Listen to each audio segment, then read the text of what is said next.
আমাদের আড্ডা একেবারে জমে ক্ষীর।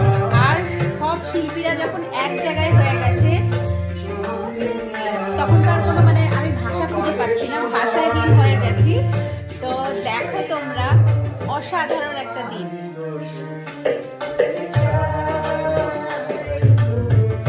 আমি দিদি এখন একদম বুঝে গেছে আর মন আত্মা প্রাণ ঢেলে গান শুরু করে দিয়েছেন আমাদের দাদা মনির ভাই। আর সারাদিনে 24 ঘন্টা যদি 40 ঘন্টা তো বাজাতে বলতে হয় অরূপটাকে, কোনোদিন তার ক্লান্তি নেই। অরূপটা কত বছর ধরে তুমি ইটালিতে বাজিয়ে চলেছ, কত কনসার্ট করেছো তুমি মনে আছে? 36 বছর অরূপদা, 36 বছর এই ইটালির মাটিতে কনসার্ট করে চলেছে। মানে আমি এত আনন্দ পাচ্ছি এইরকম দুর্লভ বা এত অমূল্যবান দামি শিল্পীদের সঙ্গে একটা সুন্দর বিকেল কাটানো।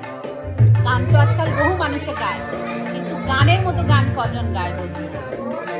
আর এইসব গান সারা জীবনেও পুরনো হবে না। আমার মা বাবা শুনে এসছে আর এখন আমরাও শুনছি।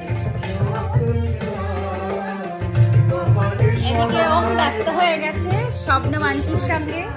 এই যে আমার পুচকু এখন রয়েছে শবনম আন্টির কাছে। ওম তুমি দেখাও শবনম আন্টি তোমাকে কি গিফট দিয়েছে, দেখাও। 3 বছর পর শবনম আন্টির সঙ্গে দেখা হয়েছে। দেখাও দেখাও কি গিফট দিয়েছে আন্টি। ওরে বাবারে বাবা, যখন প্রথমবার শবনম আন্টির সঙ্গে দেখা হয়েছিল ওমের, তখন ওম ছিল 2 বছর সামথিং এরকম কিছু। আর আবার ওর 5.5 বছর বয়স, আন্টির সঙ্গে দেখা হয়েছে। আন্টির জন্য গিফট এনেছে।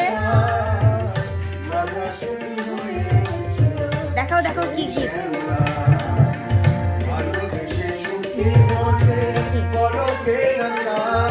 এই যে শবনম দি কালকে আসতে পারেননি, কাজের প্রেসারে শোতে আসতে পারেনি, কিন্তু এতটাই মনের ভালোবাসা। দিদি ওই পারের আর আমি এই পারের। হ্যাঁ আমি কলকাতার, কিন্তু 3 বছর আগে যখন দিদির সঙ্গে আমরা বাঙালি, আমরা সবাই এপার ওপার সবাই বাঙালি। 3 বছর আগে সেই আলাপে দিদিকে যখন একবার ফোন করলাম, দিদি প্লিজ তুমি আসো, অন্তত পরের দিন হলেও আসো। তো দিদি কত কিলোমিটার গাড়ি চালিয়ে এলে তুমি দেখা করতে?